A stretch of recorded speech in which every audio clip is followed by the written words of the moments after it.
Introducción. Para contar mi historia he de empezar muy atrás. Si me fuera posible, debería retroceder aún mucho más, hasta los primeros años de mi infancia, e incluso más allá en la lejanía de mi ascendencia. Los poetas cuando escriben novelas, suelen hacer como si fuesen Dios mismo y pudieran abarcar con su mirada toda una historia humana, comprenderla y exponerla como si Dios mismo la relatase, sin velo ninguno, revelando en todo momento su más íntima esencia. Yo no puedo hacerlo así, como tampoco los poetas. Pero mi historia me es más importante y es la historia de un hombre. No la de un hombre inventado, posible o inexistente en cualquier otra forma, sino la de un hombre real, único y vivo. Hoy se sabe menos que nunca lo que es eso, lo que es un hombre realmente vivo, y se lleva a morir bajo el fuego a millares de hombres, cada uno de los cuales es un ensayo único precioso de la naturaleza. Si no fuéramos algo más que individuos aislados, si cada uno de nosotros pudiese realmente ser borrado por completo del mundo por una bala de fusil, no tendría ya sentido alguno relatar historias. Pero cada uno de los hombres no es tan solo él mismo, es también el punto único, particularismo, importante siempre y singular, en el que se cruzan los fenómenos del mundo, solo una vez de aquel modo y nunca más. Así, la historia de cada hombre es esencial, eterna y divina, y cada hombre, mientras vive en alguna parte y cumple la voluntad de la naturaleza, es algo maravilloso y digno de toda atención. En cada uno de los hombres se ha hecho forma el espíritu, en cada uno padece la criatura, en cada uno de ellos es crucificado un redentor. Muy pocos saben hoy lo que es el hombre. Muchos lo sienten, y, por sentirlo, mueren más aliviados, como yo moriré más aliviado cuando termine de escribir esta historia. No soy un hombre que sabe. He sido un hombre que busca y lo soy aún, pero no busco ya en las estrellas ni en los libros, comienzo a escuchar las enseñanzas que mi sangre murmura en mí. Mi historia no es agradable, no es suave y armoniosa como las historias inventadas, sabe a insensatez y a confusión, a locura y a ensueño, como la vida de todos los hombres que no quieren más mentirse a sí mismos. La vida de todo hombre es un camino hacia sí mismo, la tentativa de un camino, la huella de un sendero.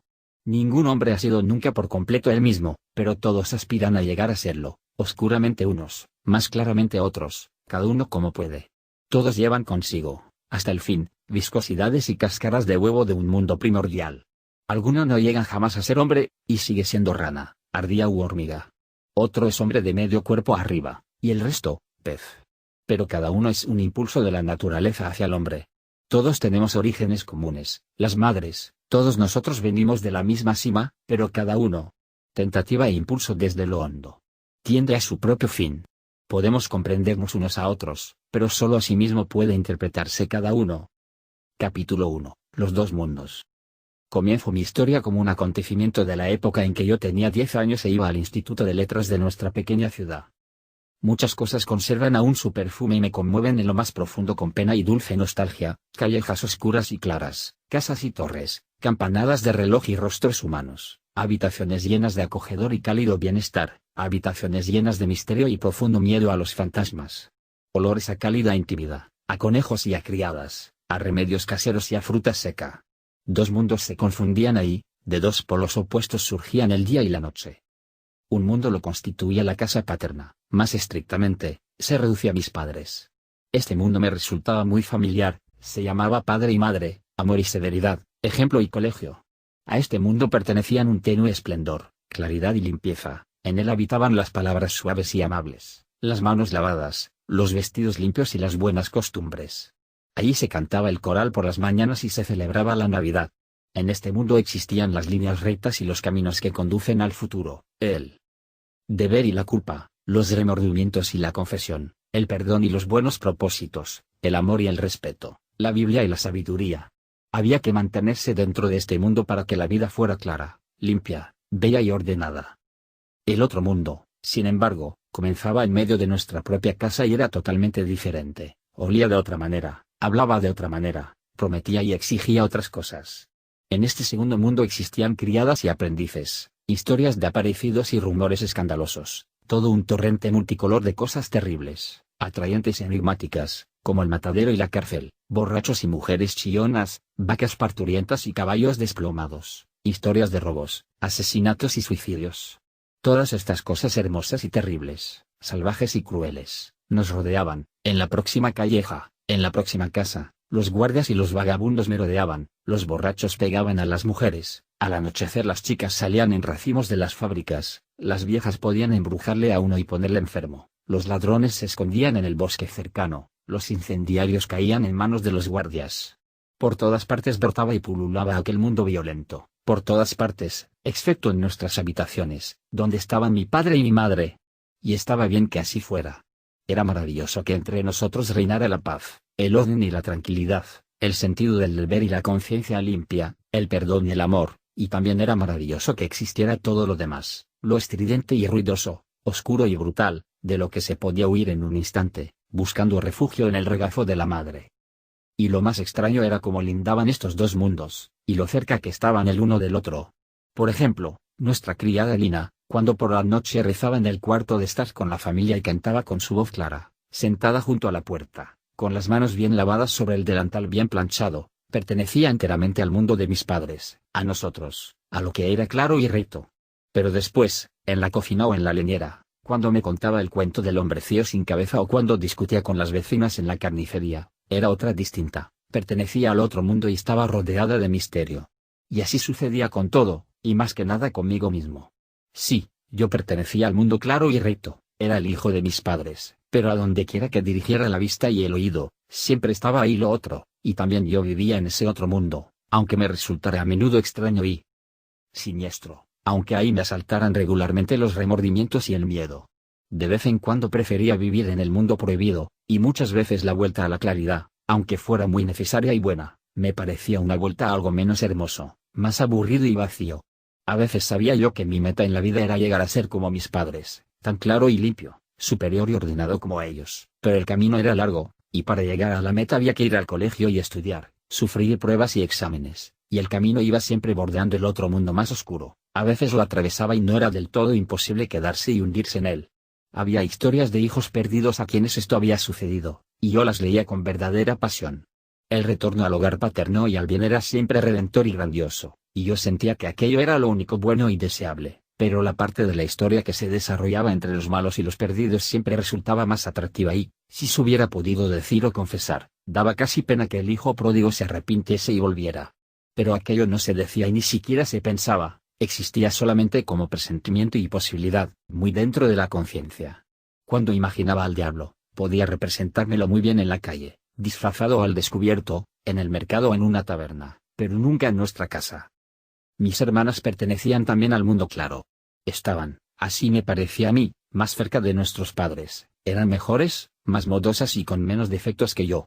Tenían imperfecciones y faltas, pero a mí me parecía que no eran defectos profundos, no les pasaba como a mí, que estaba más cerca del mundo oscuro y sentía, agobiante y doloroso, el contacto con el mal. A las hermanas había que respetarlas y cuidarlas como a los padres, y cuando se había reñido con ellas se consideraba uno, ante la propia conciencia, malo, culpable y obligado a pedir perdón.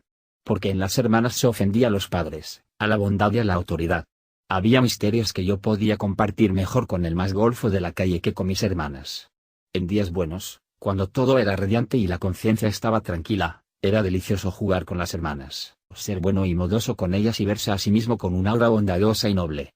Así debía sentirse uno siendo ángel. Era la suma perfección que conocíamos, y creíamos que debía ser dulce y maravilloso ser ángel, rodeado de melodías suaves y aromas deliciosos como la Navidad y la felicidad. Y que pocas veces seguíamos aquellos momentos. Y aquellos días. En los juegos. Juegos buenos, inofensivos, permitidos.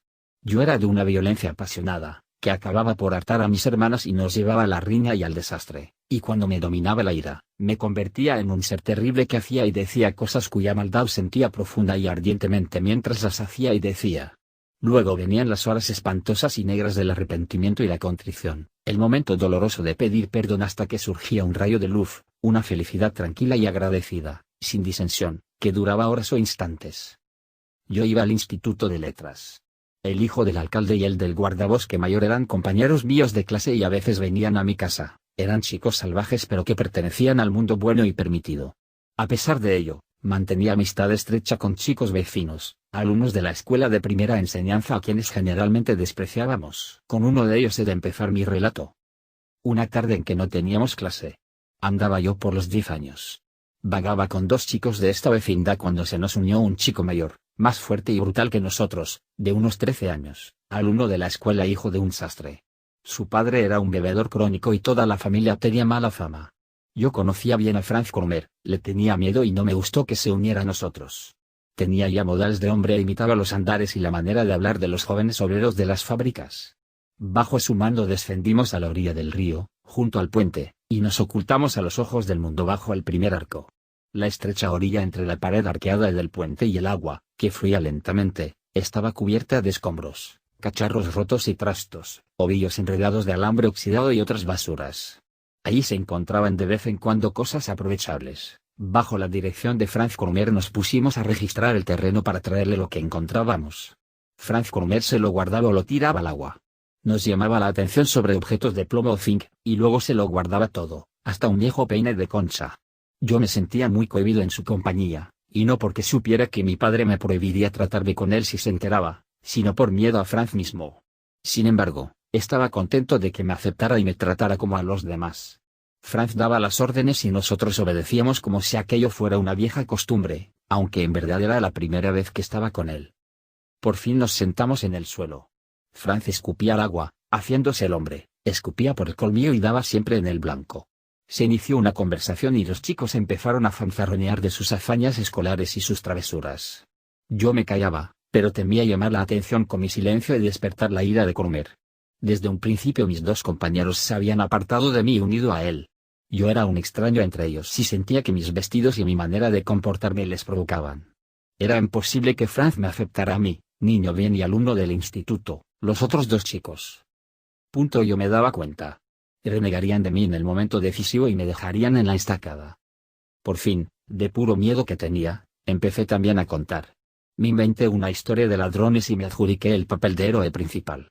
Les conté que en un huerto cerca del molino había robado por la noche, con la ayuda de un amigo, un saco de manzanas, pero no de manzanas corrientes sino de reinetas y verdes doncellas de las más finas. Huyendo de los peligros del momento me refugié en aquella historia, ya que inventar y narrar me resultaba fácil. Tiré de todos los registros con tal de no terminar enseguida y quizás enredarme en cosas peores. Uno de nosotros, seguí contando, tenía que hacer de guardia mientras el otro, subido en el árbol, tiraba las manzanas. El saco pesaba tanto que al final tuvimos que abrirlo y dejar allí la mitad del contenido, pero al cabo de media hora volvimos por el resto. Al terminar mi relato esperé algún aplauso, al fin y al cabo, había entrado en calor dejándome arrastrar por la fantasía. Sin embargo, los dos chicos más pequeños se quedaron callados, a la expectativa, y Franz Cromer, observándome con ojos escrutadores, me preguntó en tono amenazador. ¿Eso es verdad? Sí. Contesté. ¿De veras? Sí, de veras. Aseguré, mientras el miedo me ahogaba. ¿Lo puedes jurar? Me asusté mucho, pero dije enseguida que sí. Entonces di, lo juro por Dios y mi salvación eterna. Yo repetí. Por Dios y mi salvación eterna. Bien. Dijo, y se apartó de mí. Yo pensé que con esto me dejaría en paz, y me alegré cuando se levantó, poco después, y propuso regresar. Al llegar al puente dije tímidamente que tenía que irme a casa. No correrá tanta prisa. Rió Franz, llevamos el mismo camino. Franz seguía caminando lentamente y yo no me atrevía a escaparme, porque en verdad íbamos hacia mi casa. Cuando llegamos y vi la puerta con su grueso picaporte dorado, la luz del sol sobre las ventanas y las cortinas del cuarto de mi madre, respiré aliviado. La vuelta a casa. Venturoso regreso a casa, a la luz, a la paz. Abrí rápidamente la puerta, dispuesto a cerrarla detrás de mí, pero Franz Cromer se interpuso y entró conmigo. En el zaguán fresco y oscuro, que recibía solo un poco de luz del patio, se acercó a mí y, cogiéndome del brazo, dijo. Oye, no tengas tanta prisa. Le miré asustado. Su mano atenazaba mi brazo con una fuerza de hierro. Me pregunté qué se propondría y si quizá me quería pegar. Si yo gritara ahora, pensé, si gritara fuerte, ¿bajaría alguien tan deprisa como para salvarme? Pero no lo hice. ¿Qué pasa? Pregunté. ¿Qué quieres? Nada especial. Quería preguntarte algo. Los otros no necesitan enterarse. Bueno. ¿Qué quieres que te diga? Tengo que subir. Tú sabes a quién pertenece el huerto junto al molino, ¿verdad? Dijo. Franz muy bajo. No lo sé. Creo que al molinero. Franz me había rodeado con el brazo y me atrajo así de tal manera que tenía que mirarle a la cara muy de cerca. Sus ojos tenían un brillo maligno, sonría torvamente y su rostro irradiaba crueldad y poder. Oye, Pequeño, te diré de quién es el huerto. Hace tiempo que sé lo del robo de las manzanas y que el propietario ha prometido 2 marcos al que le diga quién robó la fruta. Santo Dios, exclamé. ¿Pero no irás a decírselo? Me di cuenta de que no serviría de nada apelar a su sentido del honor. Pertenecía al otro mundo, para él la traición no era un crimen. Lo sabía perfectamente. En estas cosas la gente del otro mundo no era como nosotros. ¿No decir nada? Rió Cromer. Amigo, ¿crees que falsifico monedas y que puedo fabricar 2 marcos cuando quiera? Soy bastante pobre, no tengo un padre rico como tú, y si puedo ganarme 2 marcos aprovecho la ocasión. Quizá me dé aún más. Me soltó de pronto. Nuestro zaguán no olía ya a paz y a seguridad. El mundo se desmoronó a mi alrededor. Me denunciaría, yo era un delincuente. Y se lo diría a mi padre y quizá vendría hasta la policía a casa. Me amenazaban todos los horrores del caos, todo lo feo y todo lo peligroso se alzaba contra mí. Que en realidad yo no hubiera robado, carecía de importancia. Y además había jurado. Dios mío. Dios mío. Me brotaron las lágrimas. Se me ocurrió que podría pagarle mi rescate y busqué desesperadamente en mis bolsillos. Ni una manzana, ni una navaja, no tenía nada. Entonces me acordé de mi reloj, un viejo reloj de plata que no funcionaba y que yo llevaba por llevar. Había pertenecido a nuestra abuela. Lo saqué rápidamente. Cromer. Dije, escucha, no me denuncies, no estaría bien. Toma, te regalo mi reloj, no tengo otra cosa. Te lo puedes quedar. Es de plata, y la maquinaria es buena, tiene solo un pequeño fallo, pero se puede arreglar. Cromer sonrió y tomó el reloj con su manaza. Miré aquella mano y me di cuenta de lo brutal y hostil que me era, de cómo amenazaba mi vida y mi paz. Es de plata. Dije tímidamente. Me importa 3 pitos tu plata y tu reloj. Dijo con profundo desprecio. Arréglalo tú. Pero, Franz. Grité, temblando y temiendo que se fuera. Espera, toma el reloj. Es de plata, de verdad, y no tengo otra cosa. Me miró fría y despectivamente. Bueno, ya sabes dónde voy a ir. O también se lo puedo decir a la policía. Conozco bien al sargento. Se volvió para salir y yo le retuve por la manga. Aquello no podía suceder. Hubiera preferido antes morir que tener que soportar todo lo que pasaría si él se iba. Franz. Imploré ronco de excitación, no hagas tonterías. Es solo una broma, ¿no? Sí, una broma, pero puede salirte muy cara. Dime lo que tengo que hacer, Franz. Haré lo que sea. Me miró de arriba a abajo guiñando los ojos y volvió a reírse. No seas tonto. Dijo con falsa amabilidad. Tú sabes tan bien como yo de qué se trata. Puedo ganarme 2 marcos, y yo no soy un rico como tú para tirarlos. Tú lo sabes. Eres rico, tienes hasta un reloj. No necesitas más que darme esos 2 marcos, y todo irá sobre ruedas. Ahora comprendí la lógica. Pero 2 marcos. Para mí era tanto y tan imposible como 100.000 marcos. Yo no disponía de dinero. Tenía una hucha, que estaba en el cuarto de mi madre, en la que había algunas monedas, de las visitas de los tíos y de otras ocasiones parecidas. Aparte de esto, no tenía nada. Por entonces no me daban aún dinero para mis gastos. No tengo nada. Dije tristemente. No tengo dinero. Pero te daré todo lo que tengo: un libro de indios, y soldados, y una brújula. Ahora te los bajo. Cromer solo torció su boca agresiva y peligrosa y escupió en el suelo. No digas estupideces. Dijo en tono imperativo. Puedes guardarte todas tus porquerías. Una brújula. Mira, no hagas que me enfade y dame el dinero. Pero si no tengo. No me dan nada. No tengo la culpa. Bueno, tú tráeme mañana los 2 marcos. Te espero después del colegio en el mercado. Asunto terminado. Si no me traes el dinero. Prepárate. Pero ¿de dónde voy a sacarlo? Por Dios, si no lo tengo. En tu casa hay dinero de sobra. Arréglatelas como puedas, así que mañana después del colegio. Y te aseguro que si no me lo traes. Me lanzó una mirada terrible, escupió otra vez y desapareció como una sombra. No podía subir a casa. Mi vida estaba destrozada. Pensé escaparme para no volver más o tirarme al río, pero no eran ideas claras. Me senté a oscuras en el último peldaño de la escalera, me hice un ovillo y me entregué a mi desgracia. Ahí me encontró llorando Lina, cuando bajó a coger leña con una cesta. Le pedí que no dijera nada y subí. En el perchero, junto a la puerta de cristal, colgaban el sombrero de mi padre y la sombrilla de mi madre. El hogar y la ternura me salían al encuentro en aquellos objetos, y mi corazón les saludó agradecido y suplicante, como el hijo pródigo a las viejas estancias de la casa paterna. Pero todo aquello ya no me pertenecía, era el mundo claro de los padres y yo me había hundido profunda y culpablemente en el torrente desconocido. Me había enredado en la aventura y el pecado, me amenazaba el enemigo, y me esperaban peligros, miedo y vergüenza.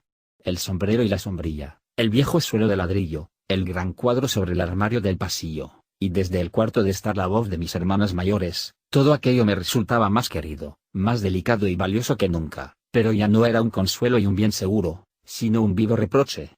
Esto ya no era mío, yo no podía participar más de su alegría y tranquilidad. Llevaba en las botas barro que no podía limpiar en el felpudo, y traía conmigo sombras de las que el mundo del hogar nada sabía. Cuántos secretos y temores había yo tenido, habían sido un juego y una broma comparado con lo que traía hoy a estas habitaciones. El destino me perseguía, hacia mí se tendían unas manos de las que mi madre no podía protegerme y de las que nada debía saber. Que mi delito fuera hurto o mentira. ¿No había jurado por Dios y mi salvación? Punto, importaba poco. Mi pecado no era esto o aquello, mi pecado era haber dado la mano al diablo. ¿Por qué había ido con ellos? ¿Por qué había obedecido a Cromer en vez de a mi padre? ¿Por qué había inventado la historia del robo? ¿Por qué me había vanagloriado de un delito como si se tratara de una hazaña? Ahora el diablo me tenía agarrado por la mano, ahora el enemigo me perseguía. Por un momento no sentí miedo por el día siguiente sino la terrible certidumbre de que mi camino iba cuesta abajo, hacia las tinieblas. Sentía claramente que a mi delito seguirían forzosamente otros, que mi presencia ante mis hermanas, mi saludo y mis besos a mis padres era mentira porque yo llevaba en mí un destino y un secreto que escondía ante ellos. Durante un instante tuve un destello de confianza y esperanza al ver el sombrero de mi padre. Podía decirle todo y aceptar su sentencia y su castigo, podía hacerle mi confidente y mi salvador. Esto solo significaría una penitencia, como lo había hecho muchas veces, una hora difícil y amarga, un pedir perdón arrepentido y contrito. Qué dulce me parecía aquello. Como deseaba hacerlo. Pero era imposible. Sabía que no lo haría. Sabía que ahora guardaba un secreto, una culpa que tenía que llevar yo solo.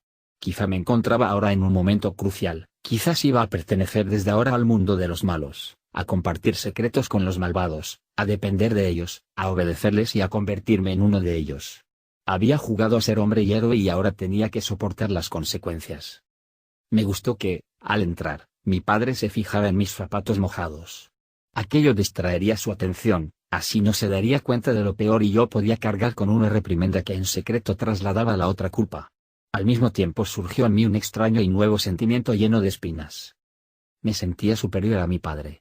Sentí durante un momento cierto desprecio por su ignorancia, su represión por las botas mojadas me parecía mezquina. Si tú supieras, pensaba yo como un criminal al que interrogan por un panecillo robado, mientras él tiene asesinato sobre su conciencia. Era un sentimiento feo y repulsivo pero muy fuerte y con un profundo encanto y que me encadenaba con fuerza a mi secreto y a mi culpa. Quizá, pensaba yo, como ha ido ya a la policía y me ha denunciado, los nubarrones empiezan a amontonarse sobre mi cabeza y aquí me tratan como a un chiquillo. De toda esta vivencia, de cuanto va relatado hasta aquí, constituyó este momento lo más importante y perdurable. Fue el primer resquebrajamiento de la divinidad del Padre, el primer golpe a los pilares sobre los que había descansado mi niñez y que todo hombre tiene que destruir para poder ser el mismo. Estos acontecimientos, que nadie ve, forman la línea interior y esencial de nuestro destino. El desgarrón cicatriza y se olvida, pero en el interior del ser continúa existiendo y sangrando. A mí mismo me dio en seguida miedo del nuevo sentimiento, y me hubiera tirado al suelo para besar a mi padre los pies y pedirle perdón. Pero no se puede pedir perdón por algo esencial, y eso lo siente y sabe un niño tan profundamente como un sabio. Tenía necesidad de pensar sobre este asunto y trazar caminos para el día siguiente, pero no pude hacerlo. Me pasé toda la tarde intentando acostumbrarme al ambiente transformado que reinaba en nuestro cuarto de estar. El reloj y la mesa, la Biblia y el espejo, la librería y los cuadros se despedían de mí, con el corazón helado. Me veía obligado a contemplar cómo mi mundo y mi vida feliz y buena se transformaban en pasado y se desligaban de mí. Me veía sujeto por nuevas y absorbentes raíces al mundo extraño y tenebroso. Descubrí el gusto de la muerte, y la muerte sabe amarga porque es nacimiento, porque es miedo e incertidumbre ante una aterradora renovación. Por fin, llegó la hora de acostarme. Pero antes, como último purgatorio, tuve que aguantar las oraciones de la noche, en las que se cantó una de mis oraciones preferidas. Yo no canté, cada tono era como hiel y veneno para mí. Tampoco recé con ellos, y cuando mi padre pronunció la acción de gracias y terminó con las palabras: tu espíritu esté con nosotros. Un impulso me apartó de su comunidad. La gracia de Dios estaba con todos ellos, pero no conmigo. Me fui a mi cuarto aterido y profundamente cansado.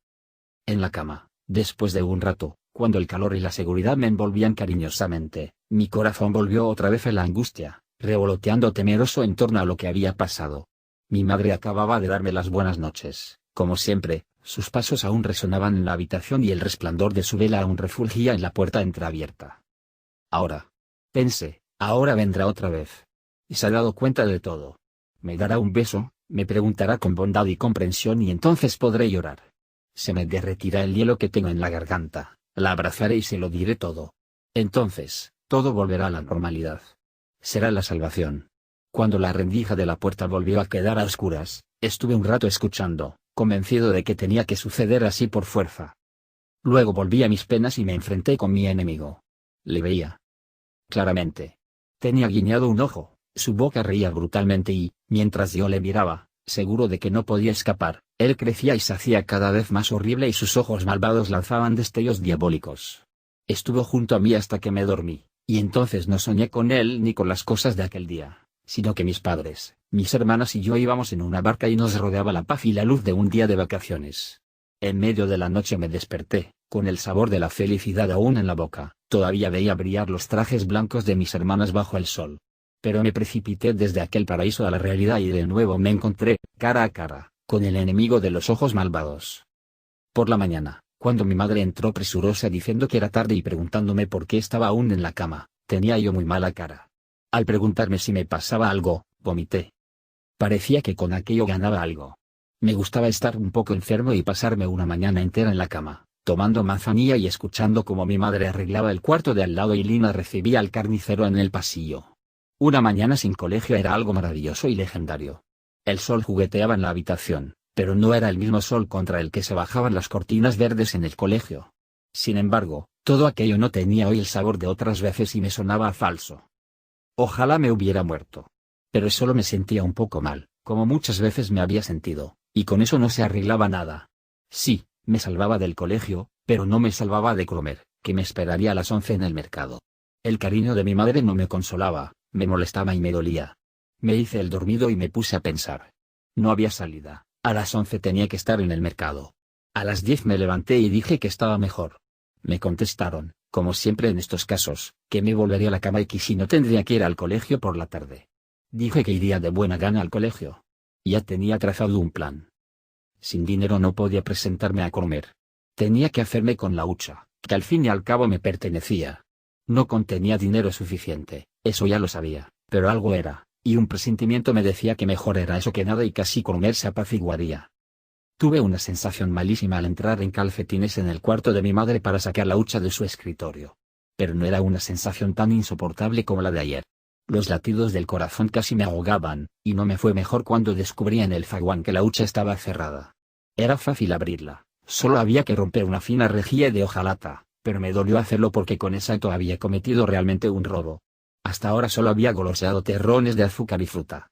Esto, sin embargo, era robar, aunque fuera mi dinero. Me di cuenta de que había dado un paso más hacia Cromer y su mundo, de que iba poco a poco cuesta abajo, pero me obstiné en ello. Al diablo todo. Ahora no podía volverme atrás. Conté el dinero con miedo. En la hucha hacía mucho ruido, pero ahora en la mano era una miseria, 65 céntimos. Escondí la hucha bajo la escalera y con el dinero en la mano salí de la casa, con una sensación totalmente nueva. Arriba alguien me llamaba, o eso me pareció, eché a andar deprisa. Aún tenía mucho tiempo por delante y fui dando rodeos por las callejas de una ciudad transformada, bajo nubes nunca vistas, ante edificios que me observaban y entre personas que sospechaban de mí. En el camino me acordé de que un compañero mío había encontrado un día un taller en el mercado de ganado. De buena gana hubiera rezado para que Dios hiciera un milagro y me permitiera un descubrimiento así. Pero yo no tenía derecho a rezar. Además, eso no hubiera arreglado la hucha rota. Franz Cromer me vio venir de lejos, pero se acercó lentamente y como si no me viera. Cuando llegó a mí me hizo un gesto para que le siguiera, bajó por la Strogasse, cruzó el puente y siguió caminando hasta que se detuvo cerca de un edificio en construcción, ya en las afueras. Nadie estaba trabajando en la obra, los muros se levantaban desnudos, sin ventanas ni puertas. Cromer echó un vistazo a su alrededor y entró por una puerta. Yo le seguí. Se paró detrás de un muro, me llamó y tendió la mano. ¿Qué, lo traes? Preguntó fríamente. Saqué el puño del bolsillo y dejé caer mi dinero en la palma de su mano. Antes de que hubiera caído la última moneda, ya lo había contado. Son 65 céntimos. Dijo, y me miró. Sí. Contesté tímidamente. Es todo lo que tengo, no es bastante, ya. Lo sé. Pero es todo. No tengo más. Te creía más listo. Me replicó casi con bondad. Entre hombres de honor tiene que haber orden. No quiero aceptar nada de ti que no sea justo, tú lo sabes. Toma tus perras. El otro, ya sabes quién, me intentará regatear conmigo. Ese paga. Pero no tengo más. Son todos mis ahorros. Eso es cosa tuya. Pero vamos, no quiero hacerte daño. Me debes aún 1,35 céntimos. ¿Cuándo me los vas a dar? Los tendrás, Cromer. Seguro. Aún no sé cuándo, pero quizá tenga pronto dinero, mañana o pasado. Comprenderás que no puedo decírselo a mi padre. A mí eso no me importa. Pero ya sabes que no quiero hacerte daño. Yo podía tener ese dinero antes del mediodía, y ya sabes que soy pobre. Tú tienes trajes bonitos y te dan mejor comida que a mí. Pero no voy a decir nada. Esperaré un poco. Pasado mañana te llamaré por la tarde, y me lo traes. ¿Conoces bien mi silbido? Me silbó una señal que ya había oído muchas veces. Sí. Dije, ya sé. Se marchó como si yo no tuviera nada que ver con él. Aquello había sido un negocio y nada más. Hoy todavía me asustaría el silbido de Cromer si lo oyera inesperadamente. Desde aquel día lo tuve que escuchar muchas veces, me daba la impresión de oírlo constantemente, sin cesar. No había lugar, juego, trabajo o pensamiento a donde no llegara ese silbido que me esclavizaba y que era mi destino. A menudo bajaba yo en las tardes suaves y multicolores de otoño a nuestro pequeño jardín, que tanto me gustaba, y un extraño impulso me llevaba a los juegos infantiles de épocas pasadas. Jugaba a ser un niño más pequeño de lo que yo era y que aún era bueno, libre, inocente y protegido. En medio de los juegos sonaba desde cualquier parte el silbido de Cromer, siempre esperado, pero siempre terriblemente inquietante e inoportuno, rompiendo la paz, destruyendo mis pensamientos. Entonces tenía que salir y seguir a mi verdugo a sitios apartados y feos, justificarme ante él y escuchar sus amenazadoras peticiones de dinero. Todo esto duraría unas semanas, pero a mí me pareció que fueron años, una eternidad. Raras veces conseguía dinero, de vez en cuando, alguna perra que robaba en la cocina, cuando Lina dejaba ahí la bolsa de la compra. Cromer siempre me reñía y me hundía en su desprecio, diciendo que yo quería engañarle y estafarle, que era yo quien le robaba lo suyo y le hacía desgraciado. Nunca, en toda mi vida, he sentido la desdicha tan cerca del corazón, nunca he sentido mayor desesperanza ni mayor dependencia. Había llenado la hucha de fichas de jugar y la había vuelto a dejar en su sitio. Nadie preguntó por ella. Pero también aquello podía venirseme encima cualquier día. Más que al silbido brutal de Cromer temía yo a mi madre cuando se acercaba a mí suavemente. ¿Vendría acaso a preguntarme por la hucha? Como muchas veces me presentaba ante mi verdugo sin dinero, este empezó a atormentarme y a utilizarme de otra manera. Me hacía trabajar para él. Me obligaba a hacer en su lugar los recados que le encargaba su padre, o me mandaba a hacer algo difícil como saltar 10 minutos a la pata coja o colgar a un transeúnte un monigote en la espalda. Estos suplicios se prolongaban muchas noches en los sueños y yo me despertaba empapado de sudor. Durante un tiempo caí enfermo. Durante el día vomitaba a menudo y tenía frío, por la noche, sin embargo, tenía fiebre y sudores. Mi madre se daba cuenta de que algo no iba bien y me demostraba un cariño tan grande que me martirizaba, ya que no podía corresponderle con franqueza. Una vez mi madre me trajo un trocito de chocolate a la cama. Aquello era un recuerdo de años pasados, cuando solía recibir estas pequeñas sorpresas si había sido bueno. Me dolió tanto el recuerdo que solo pude mover la cabeza. Ella me preguntó qué me pasaba y me acarició el pelo. Solo pude responder: nada, nada. No quiero que me des nada. Dejó el chocolate en la mesilla y salió de la habitación. Cuando al día siguiente me quiso interrogar sobre lo sucedido, hice como si no me acordara de ello. Un día trajo al médico, que me hizo un reconocimiento y me recetó abluciones frías por la mañana. Mi estado durante aquel tiempo era una especie de desquiciamiento. En medio de la paz ordenada de nuestra casa yo vivía atemorizado y torturado como un fantasma, no participaba en la vida de los demás y raras veces me olvidaba de mí mismo. Con mi padre, que muchas veces me interrogaba irritado, me mostraba frío y hermético.